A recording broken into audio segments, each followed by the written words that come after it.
Hello, dear friends. Good morning, good afternoon, good evening. We have come again. This time around, I've come to awaken your conscience using the voice of Mazi Nnamdi Kanu. What he said that touched me so much. The very time he said, I will not disappoint you, but you will disappoint me. Now he corrected it. He said that he noticed that IPOB then blocked a head bridge because of him. He said, wow, that truly we are together. But a lot of obstacles and a lot of things have gone on under the channel. And yet he's still holding on. Many have fallen apart. Many have fallen. They are now demons fighting. But when you are fighting against Biafra, have you looked at Nigeria? How sweet and how hopeful it is. That means it all also bad. Neither here nor there, because the Mwezebe Jaka, Mwezebe Kwako, Nigeria that you are fighting for is gone. You're now chasing shadows. I want you to hear him. He said a lot. He said a lot. And the video linked where he questioned Dele Momodu's intelligence. Kedebi Zugedot, where is your mind?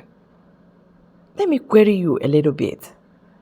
And the man was stunned. He couldn't say a word. Let's go there. But the time IPOB came, first was Masop. It was Rike came. And he suffered and suffered and suffered. Sometimes I can understand how they frustrated him. He suffered and suffered and suffered, went to jail, people were killed. Sabo ganged up. They kept frustrating him to the point where they converted him into a Sabo like themselves.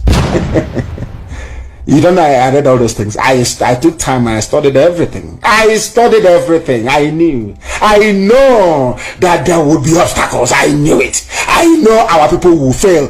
That was why before I went to the zoo in 2015, I said, I will not let you down, but you will let me down.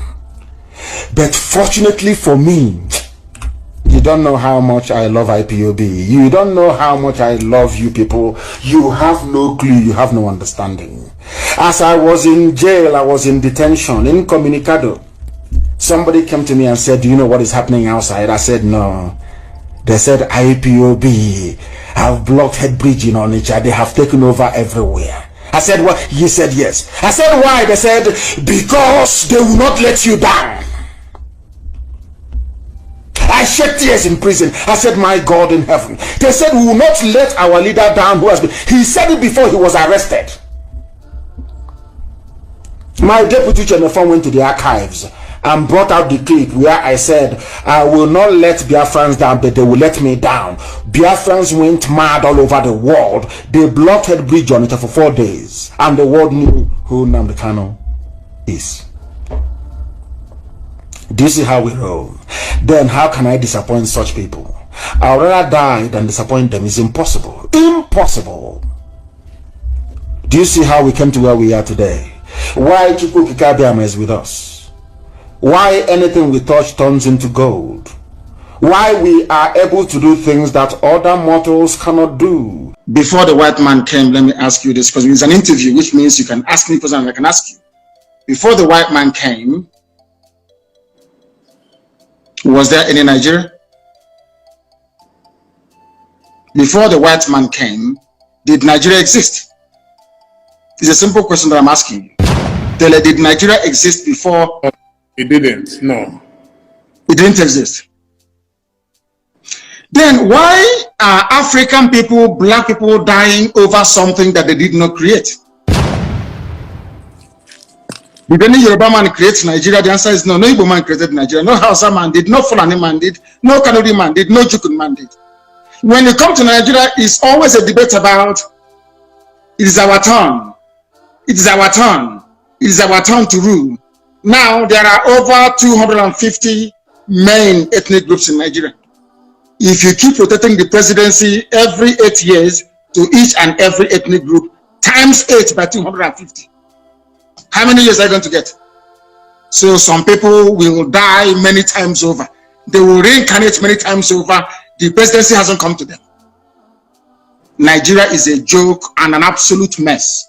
It was not created by black people.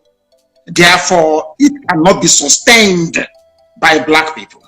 I want to see an Africa where a Yoruba nation, a Yoruba mega nation extends from Togo all the way to Edo State. That's what I want. Because that is authentic Africa.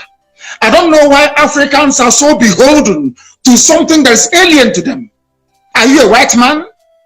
The Luga that created Nigeria is a white man. What are you doing as an African defending something that a white man created out of, should I say, a racist intent? Nigeria was an ordinary company, Royal Niger Company, an ordinary business venture that the British converted into a nation. And Africans are killing themselves trying to maintain something that a white man created. Sometimes I wonder what type of God made African people. I don't understand it. And that is why you have this neo-colonialism. Anybody standing in trial or coming to try me is a terrorist. That's what their law says. Section what me? As simple as that. Section 2, subsection 3F of Terrorism Prevention and Prohibition Act. That's what it says. Any court considered to try me is committed an act of terrorism. Yes. It's very clear. You cannot violate a treaty that Nigeria entered into and then come to try that very person. Is not done anywhere in the world. So you must be aware of that. So that is why there is all these ridiculous delays. That is what Supreme Court said. I did not jump bail. My home was invaded. They came to kill me and I survived. They came to Kenya to kidnap me, brought me back to this country and seeking to try me, which the law says cannot happen. You cannot violate a treaty that Nigeria entered into and then hope to stand on that illegality to conduct a trial. Is not done anywhere in the world. And what happened in my case? Supreme Court said you are biased. You are against this man. You should not have revoked his bail. Nigeria went to Kenya and kidnapped him. These things are in the public domain. Why, therefore, are they insisting on trying me?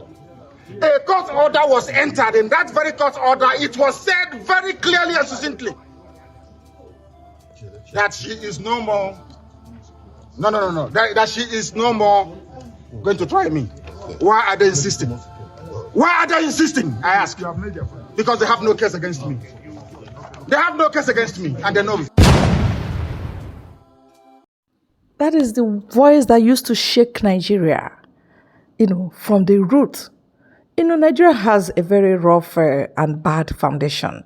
So the voice of Nnamdi Kanu quakes Nigeria and it was collapsing. And it is still collapsing till today. That is why they don't want to hear that voice. But God said that voice must resonate. That voice must continue. Even from that DSS, it's still resonating.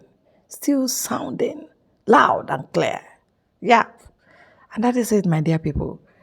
Let us stand for him in prayers, more especially. Support morally. Okay? Spiritually be with him. And that is it. Thank you very much for your time on this very channel. God bless you all.